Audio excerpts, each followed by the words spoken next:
listening to the Fours Up Podcast with your host, Marsh. What up? It is Friday. It is June 12th. It's 7:30 in the morning. Podcast. What's going on, guys? It's your boy Marsh. As always, I'm not yelling anymore. I don't want to wake up my family right now, but as always, I am joined by my wonderful co-host and producer Jordan Nelson. Jordan, are we awake? Barely. Hey, but it's a very good reason why we are awake this early and podcasting this early. We have a very special guest joining us. We got Mike James, former running back, coming on. So I will wake up whenever it's a former Cane, man. Oh yeah. I mean, you hit me up on Wednesday. You're like, hey man, I think we can get Mike James, but he wants to do it. He wants to do it early in the morning, and I'm like, man, I don't care. I don't care what it is. I'll be up and ready to podcast whenever Mike James wants to. Yeah, I mean, I'm not a morning person. I'll be completely honest. I hate the morning, but we're excited, man. So let's get him on the phone. Okay. Hello. Hey, how you doing, boss? Hey, what's going on, Mike? Nothing much. Good deal. So we now welcome on former running back for your Miami Hurricanes. He played from 2009 until 2012. He was drafted by the Tampa Bay Buccaneers in the 2013 NFL Draft and played for them as well as the Detroit Lions. We now welcome on Mike James. Thank you so much for coming on, brother. Hey, man, thank you for having me. Yeah, absolutely. How's life treating you right now with this whole coronavirus and everything going on? Man, it's been good. Just actually, kind of with me after retirement, it's kind of been, living a quarantine life, if you will, already. I already kind of was living that, just with rehab and, not really being out, not really doing much. So after ball, I kind of just been living this life already that everybody's kind of now becoming a new norm. So everything's been all right. Yeah, absolutely. And so, let's get right into it. So, if I read correctly, you grew up in you went to Ridge Community High School in Davenport. So, and that's in the Lakeland area, correct? Yeah, it's in Polk County, Central Florida. It's in Davenport. So it's about 30 minutes away from Lakeland. Okay. Yeah. Polk County, good deal, man. I'm very, very familiar with that area. So, oh, nice. Did you grow up wanting to be a Miami Hurricane, or did you consider other schools before coming to Coral Gables, or what was your recruiting process like? Well, it was, in my area in Central Florida is heavy Gator and Florida State fans, of course, because Gainesville is only like 2 hours away. So, I mean, a lot of their fans are around. So, I mean, for me growing up, I mean, I really didn't have a school that I really pinpointed. It was just kind of, when I started the process, Miami had always been appealing to me.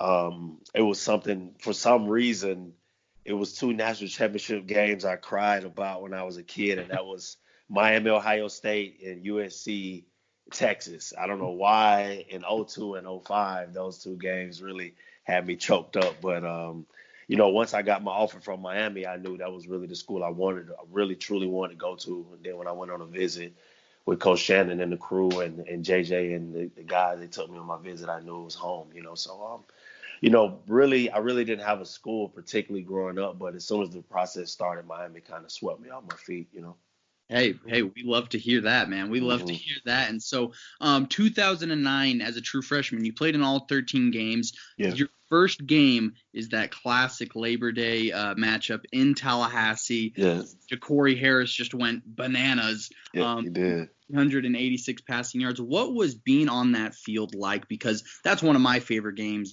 growing up as a Hurricane fan. What was being on that field like, and just seeing that back and forth matchup between the Canes and the Seminoles? Man, it was great. I mean, it was kind of nerve-wracking for me. It was my first college game, so it was loud. It was unexpected. I mean, to have Florida State on Labor Day for your first college game, and then to actually play in the game and start on some special team snaps and get in on offense and have a chance to try to get in the end zone. So, I mean, it was it was fun. It was exciting. I mean, it was everything I ever dreamed of. So I mean, when I got there and we actually kicked their ass and we got up out of there, it was everything that I had dreamed of, and I knew I had made the right decision after that for sure.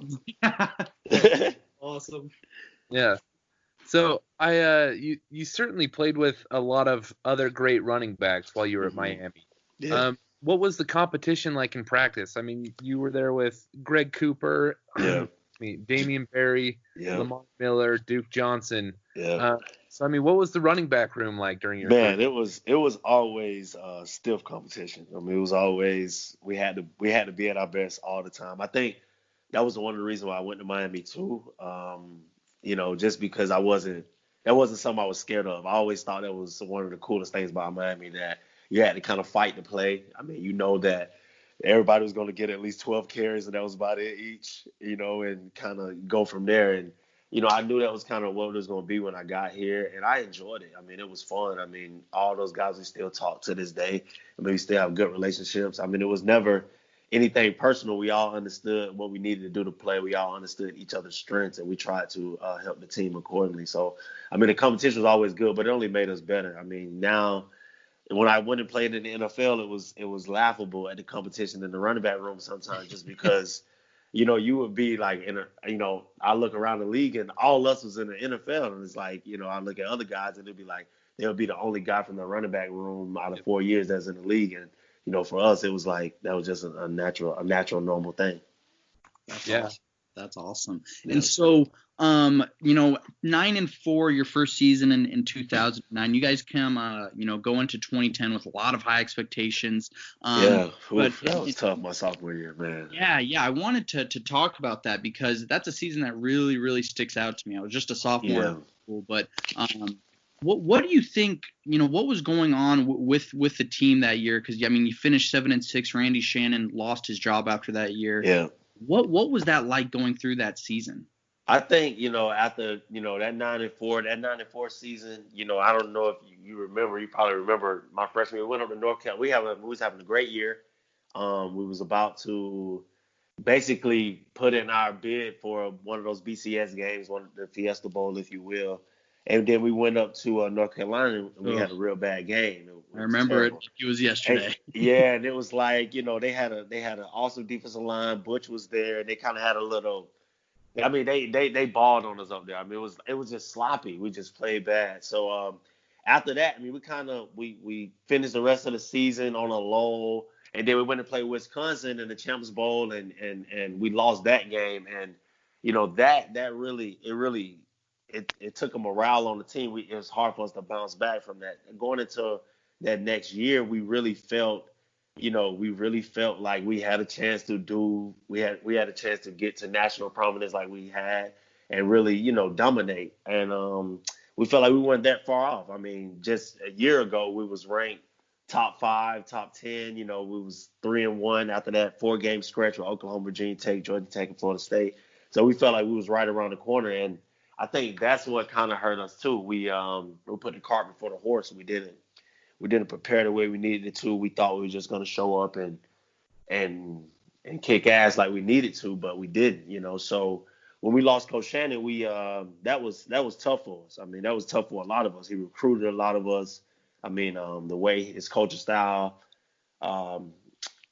pertained to us, it was tremendous. It wasn't anything the coaches did, nothing the coaches did. It was totally on us, man. I mean, and anybody that played on those teams could tell you. I mean, it was us. I mean, it was us. I mean, Swayze did everything he was supposed to. Coach Shannon did everything he was supposed to.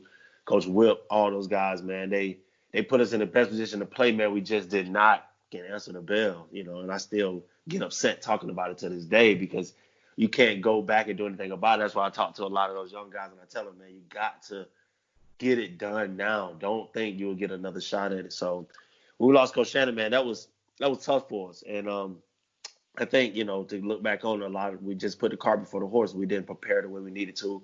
As players, we were, a lot of us, me, Olivier, Lamar was in our sophomore season, Ja'Cory, they was in their junior year. And, we just Ray, we just put the cart before the horse, man. And we didn't close games like we needed to. We didn't prepare like we needed to, man. And it was nobody's fault but the players. And I take responsibility, and I know a lot of us, a lot of guys on that team take responsibility as well for kind of what transpired that season. And I know Coach Shannon took the blame for a lot of it, man. But whoo, we screwed them. We should have played better.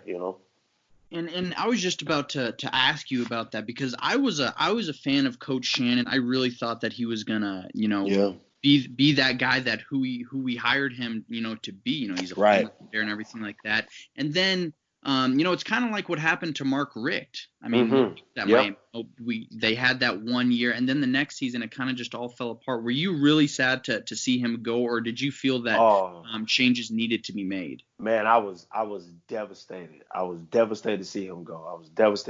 Because he had not only was he a great coach, but he had so many great people in the program that was making sure that we graduated, was doing our things in schoolwork on time, was mentally healthy. That was something that I didn't realize in 2010 and 2009, that nobody was talking about our mental health. And Coach Shannon was the only person that was speaking on that. He was the only person I knew of that was talking about mental health. And we were meditating with Swayze and stuff. We didn't take advantage of those things. So, Coach Shannon was definitely the man for the job. He was definitely the man for the job, and those times called for him.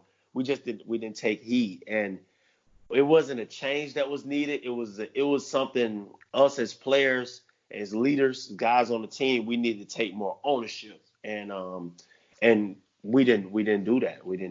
And that cost us. So that caused the AD to want to bring in a more disciplinarian, and that brought in Coach Golden, and as you can see, the same kind of things happen. It wasn't the coaches per se; it was the players not responding, if you will.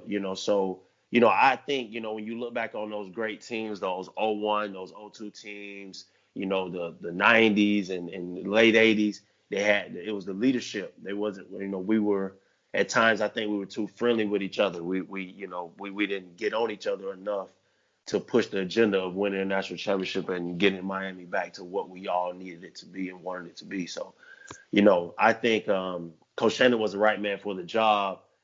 And don't get me wrong, Coach Golden was a good coach as well, but I think, leadership was needed during those times. And, my senior year, we self-imposed. We supposed to went to the AC championship. So, we self-imposed my senior year. So, that was another thing, too, that a lot of people don't talk about. We were right there.